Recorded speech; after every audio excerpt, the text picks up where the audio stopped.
Baie welkom by vandag se luistermeditasie. Dit is Woensdag 26 Maart 2025. Die teksgedeelte waarby ons vandag gaan stilstaan is Lukas 13 vanaf vers 6 tot 9 in die 2020 vertaling. Dit is die derde week van lydenstyd. En as deel van ons reis na Goeie Vrydag, Stil Saterdag en Opstanding Sondag, het ons 7 lydenskerse wat ons elke week een van doodblaas. Vandag blaas ons die derde lydenskers dood. As jy deelneem aan hierdie ritme, nooi ek jou nou om die kers dood te blaas.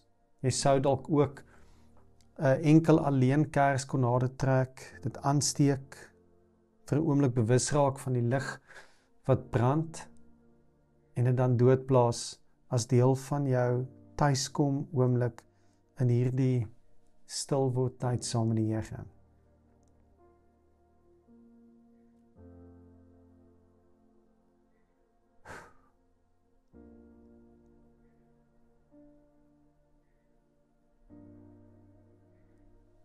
Marita Martens bid 'n besonderse gebed wat die Onse Vader in ons eie konteks op 'n ongemaklike manier laat wortel skiet. Ek wil jou nou nooi om 'n gedeelte hiervan saam met my te bid. Ons Vader wat in die hemel is, ons generasie is reeds in 'n kokon bestaan geïsoleer. Daar was vanoggend 'n stoelskoot hier naby. Ons het ons daar uitgehou, net privaat gespekuleer.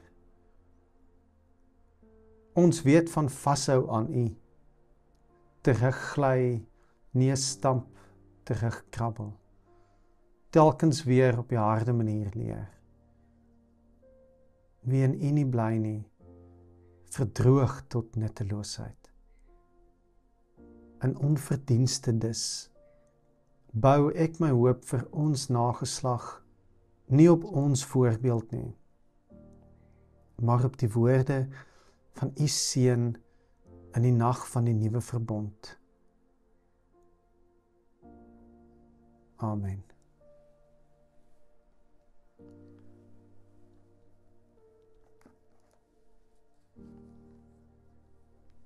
Lukas 13 vanaf vers 6 uit die 2020 vertaling. Hy het toe die volgende gelykenis vertel. Iemand het 'n vyeboom gehad wat hy in sy wingerd geplant het. Hy het vrugte daaraan gaan soek en niks gevind nie. Toe het hy vir die tuinier gesê: "Kyk, dit is al 3 jaar wat ek vrugte aan hierdie vyeboom kom soek en niks kry nie. Kap dit uit.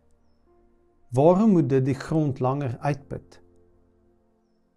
Maar hy antwoord en sê vir hom: "Meneer, laat dit nog hierdie jaar bly staan, totdat ek rondom hom gespit en misgegee het. En as dit dan volgende jaar vrugte gee, goed. Maar as dit nie gebeur nie, kan U dit uitkap."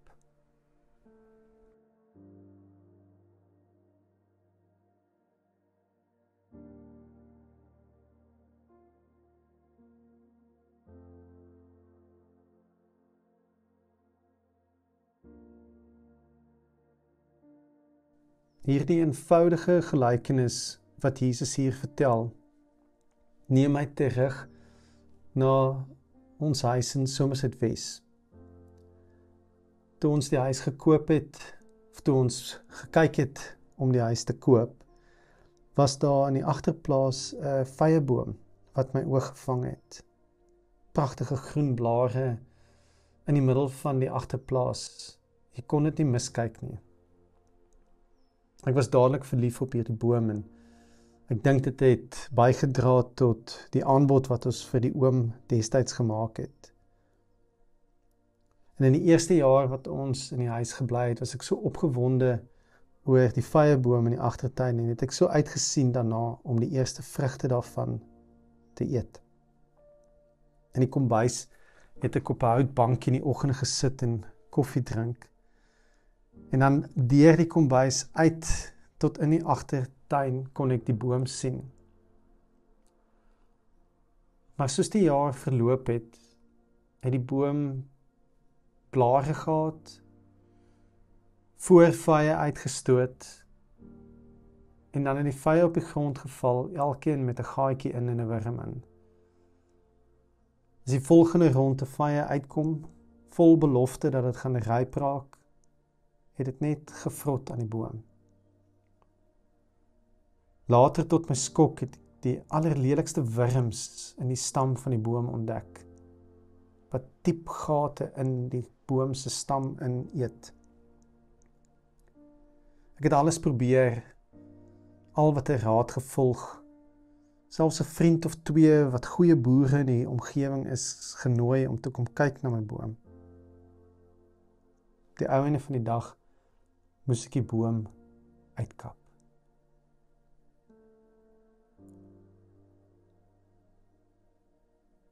In kontras met hierdie boom word die psalmboek ingelei met 'n psalm wat nie net die psalmboek nie, maar die hele Ou Testament se wysheid opsom. Gelukkig is die mens. Gelukkig is die mens wat sy vreugde vind in die woord van die Here. So 'n mens is soos 'n boom wat geplant is by 'n waterstroom, waarvan die blare nie verdor nie, wat vrugte gee op die regte tyd. Alles wat hy aanpak, gedei.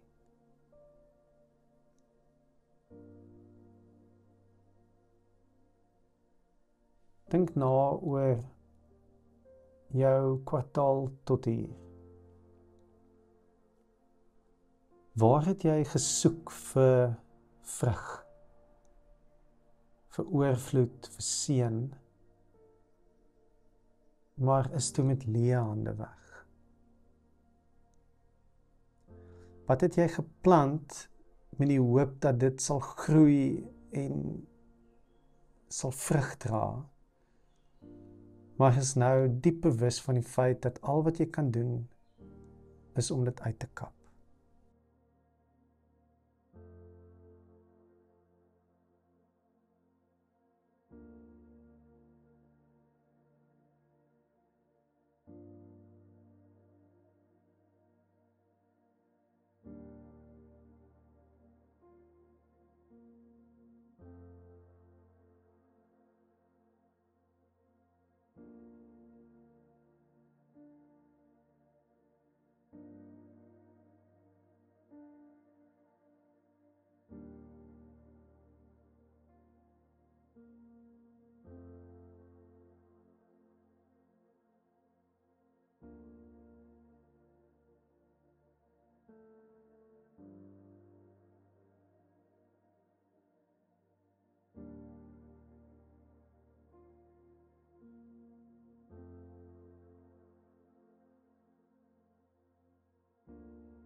Wat in hierdie jaar het vrug gedra? As jy terugkyk op die 3 maande van hierdie jaar sover, wat is in jou mandjie wat jy kon oes?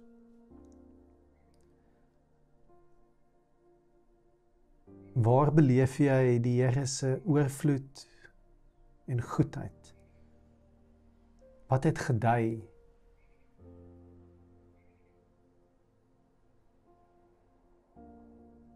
Bring beide hierdie bome nou na die Here in gebed.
In die verhaal is daar ook 'n tuinier.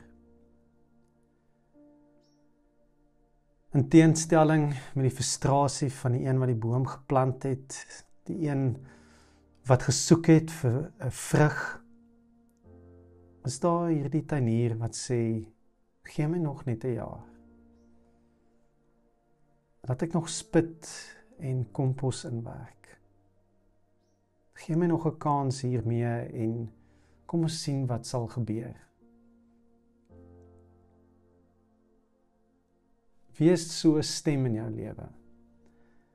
Iemand wat jou help om daar waar jy voel, jy kan nie meer nie, al wat oorbly is om uit te kap en op te gee en dalk selfs oor te begin.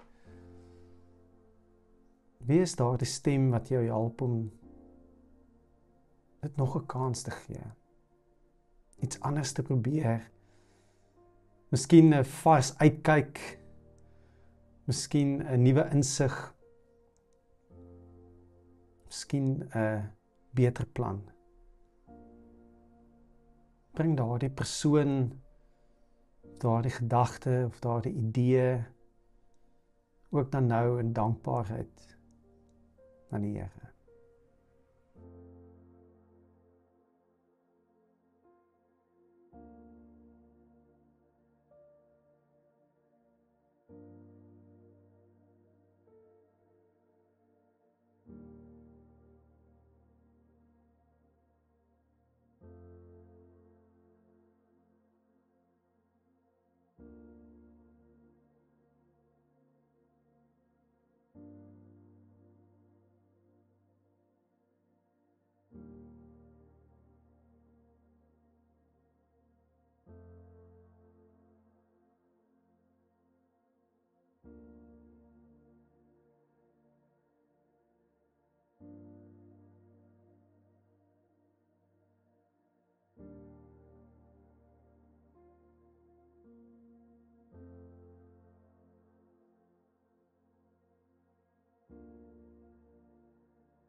Op Opstandingssondag word Maria ontmoet deur 'n oënskynlike onbekende tuinier. Blind vir die oorvloed van vrug van daardie opstandingsdag, sien sy nie wie eintlik voor haar staan nie.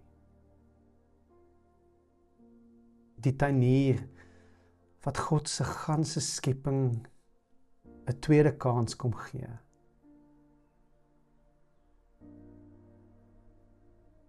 Roep haar op haar naam, Maria.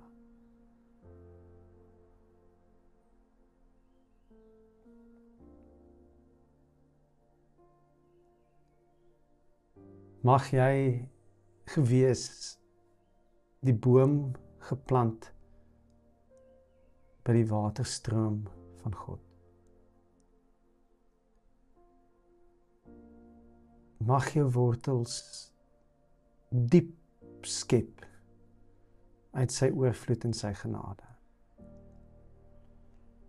Mag hulle wat deur die wingerd stap op soek na vrug, by jou takke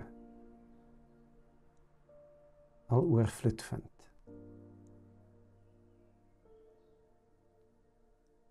Mag jou blare nie verdor nie. Mag jy op die regte tyd jou oes lewer. En mag alles wat jy aanpak gedei. Amen.